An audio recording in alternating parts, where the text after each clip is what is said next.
Bismillahirrahmanirrahim. Assalamualaikum warahmatullahi wabarakatuh. Alhamdulillahilladzi bi ni'matihi tatimmus sholihati wa bi hidayatin nahtadiya ilayya sabilir rasyad. Assalatu wassalamu ala sayyidina Muhammad wa ala alihi wa sahbihi ala khairi min ahli jihad lillah billah wa fi sabilil haq.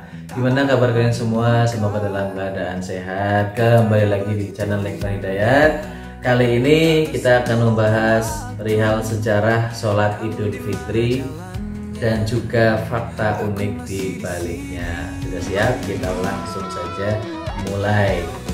Pernah tidak sih kalian semua berpikir sejak kapan sholat Idul Fitri ini ada? Apakah zaman Nabi Adam sudah ada atau baru-baru ini aja sudah adanya? Dan yang lebih menarik, ada fakta unik juga soal sholat Id yang mungkin belum kalian tahu. Oke, makanya tonton video ini sampai habis karena kita akan membahas sejarah sholat Idul Fitri dan dari zaman Rasulullah hingga sekarang. Yang pertama, sejarah sholat Idul Fitri dan kapan dimulainya. Oke, jadi sholat Idul Fitri pertama kali dilakukan pada tahun kedua Hijriah. Tahun yang sama ketika puasa Ramadan pertama kali diwajibkan. Loh, kok bisa? Karena setelah perintah puasa turun dalam surat Al-Baqarah ayat 183, Allah juga memberikan anugerah berupa hari kemenangan setelahnya, yaitu Idul Fitri.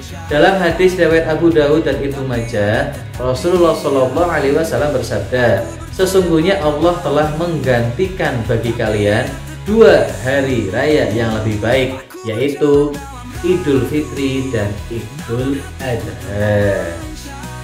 Nah, sebelum Islam datang, masyarakat Arab sebenarnya juga punya hari raya, tapi isinya pesta pora dan hal-hal yang kurang berfaedah. Begitu Islam datang, semuanya diubah menjadi lebih bermakna. Jadi kalau ada yang nanya sejak kapan sih sholat Id ada, jawabannya ya sejak zaman Rasulullah SAW di Madinah, tepatnya di tahun kedua Hijriah. Yang kedua, kenapa sholat Idul Fitri dilakukan di tanah lapang? Oke, karena sebagian besar seperti itu ya. Nah, satu hal yang bikin sholat Id berbeda dari sholat biasa adalah tempatnya. Sholat Id biasanya dilakukan di tanah lapang, bukan di masjid. Loh, kok bisa? Kenapa itu? Dijelaskan dalam hadis riwayat Bukhari dan Muslim bahwa Rasulullah SAW selalu mengerjakan sholat Id di tanah lapang, kecuali ada uzur seperti hujan deras. Alasannya kenapa? Yang pertama, agar semua orang bisa mengikuti. Waktu zaman Nabi, masjid di Madinah itu belum cukup untuk menampung semua orang. Jadi di tanah lapang lebih luas dan semuanya bisa berkumpul. Yang kedua, biar lebih terasa kebersamaannya. Bayangkan aja ya, satu kota keluar rumah pakai baju terbaik, takbir bersama, lalu sholat berjamaah, suasananya pasti luar biasa. Kebayang ya. Jadi kalau ada yang nanya kenapa sih sholat Id nggak di masjid saja, jawabannya ya karena sunnah Rasulullah SAW itu ya di tanah lapang, kecuali kalau kondisinya tidak memungkinkan atau juga mungkin masjidnya sudah memenuhi untuk bisa menampung banyak jamaah atau semua jamaah, itu lebih utama ya. Yang ketiga, fakta unik sholat Id yang jarang diketahui. Apa saja itu? Yang pertama, tidak ada azan dan iqomah. Biasanya sholat berjamaah itu dia awali dengan azan dan iqomah, betul kan? Tapi uniknya sholat Id tidak menggunakan keduanya. Kenapa? Karena Rasulullah SAW dan para sahabat juga tidak pernah mengumandangkan azan atau iqomah sebelum sholat Id, sebagaimana disebutkan dalam hadis riwayat Muslim.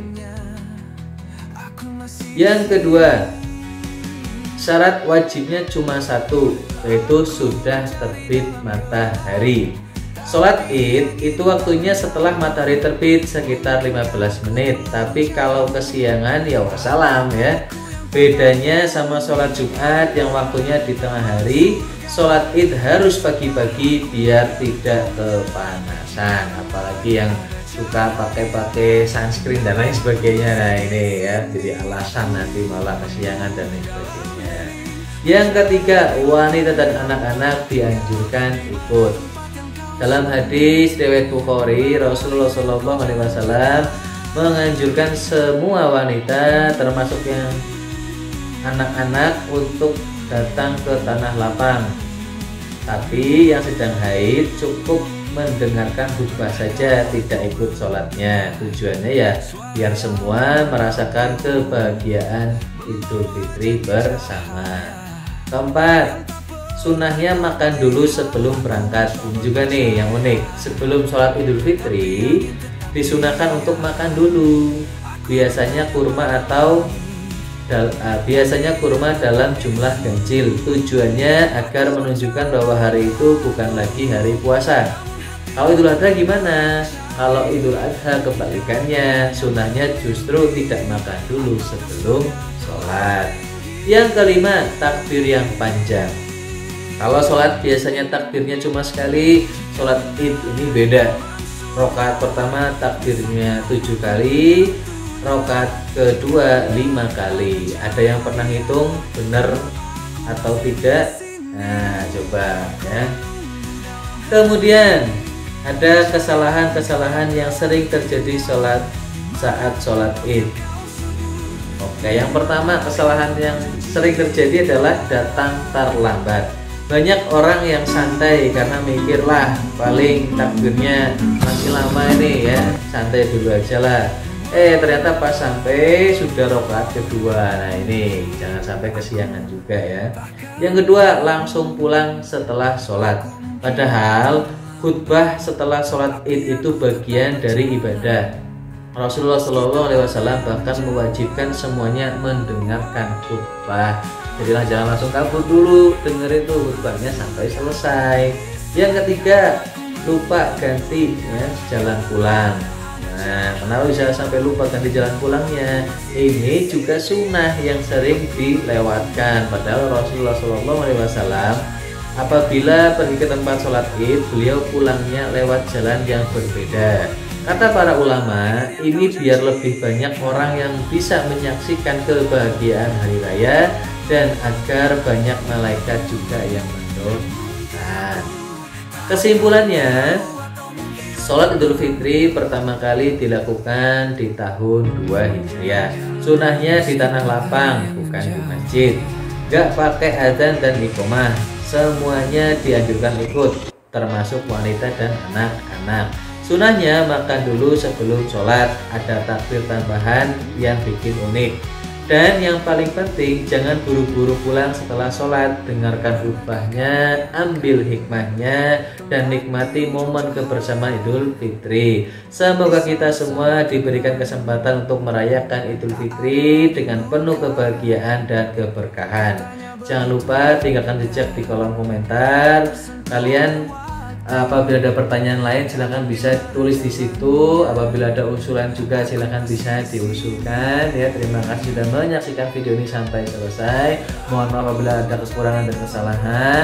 Sampai jumpa di video berikutnya. Jangan lupa like, komen, dan subscribe. Katakullah masata'tum billahi fisabilillah. Wassalamualaikum warahmatullahi wabarakatuh.